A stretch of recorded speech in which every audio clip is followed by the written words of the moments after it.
पूरे उत्तर प्रदेश में कोविड-19 के लगातार बढ़ते संक्रमण के कारण स्थिति लगातार भयावह होती जा रही है।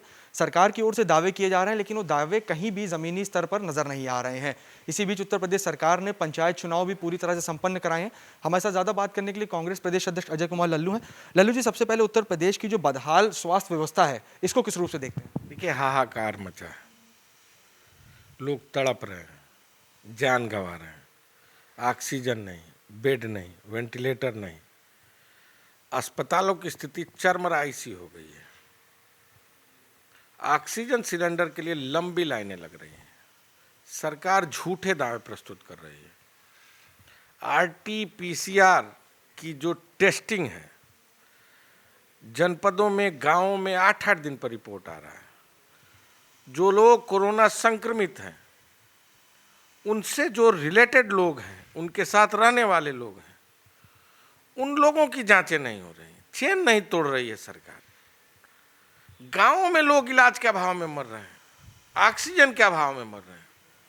हजारों से अधिक मौतें उत्तर प्रदेश में हो रही हैं।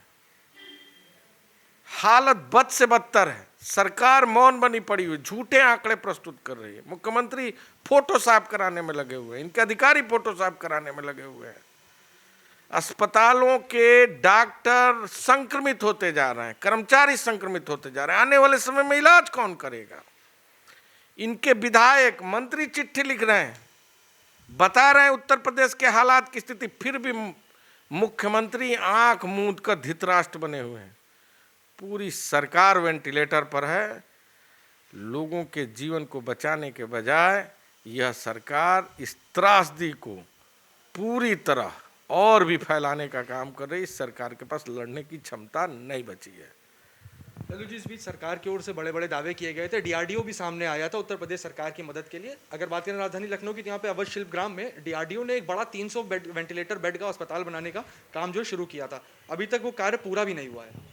मैं कह रहा हूं कि अन्य प्रदेशों के मुख्यमंत्रियों ने छत्तीसगढ़ में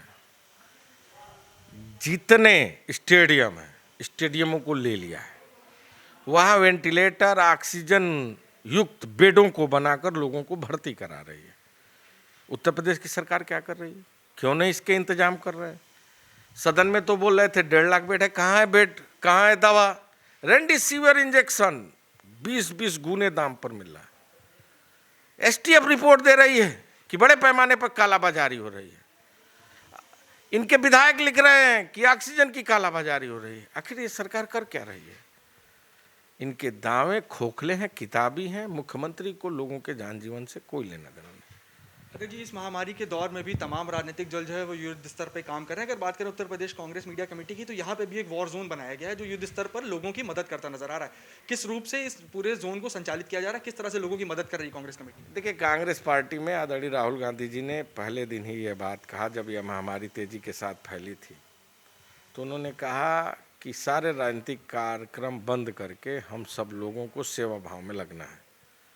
और आप देख सकते हैं कि हम लोगों ने एक कंट्रोल रूम बनाया है। कंट्रोल रूम में पूरे हमारे लोग बैठे हैं। सोशल मीडिया के माध्यम से या टेलीफोन के माध्यम से जो लोग फ़ोन कर रहे हैं, जिसको ऑक्सीजन की ज़रूरत है, जो हमारे पास है, कंसंट्रेटर या हमारे पास सिलेंडर, हम छोटे सीमित संसाधन में लोगों को उनके घरों तक जीवन बचा सकें, इसके लिए प्रयास कर रहे हैं।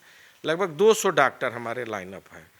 वो 200 डॉक्टर पूरे प्रदेश भर का हमने नंबर सार्वजनिक किया है। कोई कोरोना पेशेंट है, उसको कैसे रहना चाहिए, क्या करना चाहिए, कैसे इलाज करना चाहिए, उसके लिए वो लगातार बात कर रहे हैं।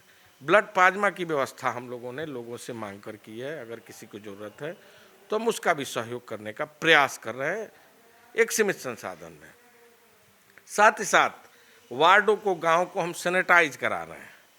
पूरी तरह कांग्रेस पार्टी सेवा भाव में लगी है। अब तक पूरे जनपद, चाहे इलाहाबाद हो, कानपुर हो, गोरखपुर हो, बनारस हो, लखनऊ हो, सभी जगहों पर हम लगातार सेवा भाव से लगे हुए हैं आदरणीय प्रियंका गांधी के नेतृत्व में। और हमारा एक छोटा सा प्रयास है कि उत्तर प्रदेश के लोगों के जान और जीवन को बचाने में जितना प्रयास कर सकते हैं वो करने का काम कर रहे हैं। अध्यक्ष जी, अंतिम सवाल है। उत्तर प्रदेश सरकार ने इस महामारी के दौर में भी पंचायत चुनाव जो है वो शुरू करवाए। उनकी मतगणना अभी भी चल रही है, कई जगहों पर मतगणना संपन्न हो गई है।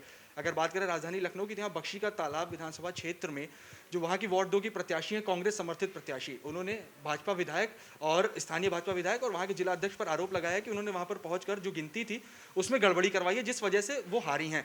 इस पूरे मामले में उन्होंने इलेक्शन कमीशन को एक पत्र भी लिखा है। जो जिम्मेदार अधिकारी हैं पूरे मामले में बोलने को नहीं तैयार है। उनका कहना है कि गिनती दोबारा करवाई गई है। किस रूप से देखते हैं? देखिए, बहुत जनपदों से इस तरह के धांधली के समाचार आ रहे हैं। कल ही चंदौली में जिला अध्यक्ष को धरने पर बैठना पड़ा था। मिर्जापुर में हमारे कांग्रेस पार्टी के जिला अध्यक्ष को धरने पर बैठना पड़ा था। बहुत सारे प्रत्याशी हार गए और काउंटिंग के बाद जब सीट लेने गए तो सीट की गड़बड़ी दुनिया भर के सामने कई जनपदों में आई। तो कहीं ना कहीं सरकार हार हताशा के चलते अधिकारियों पर दबाव बनाकर जीते हुए प्रत्याशियों के साथ धोखा कर रही है।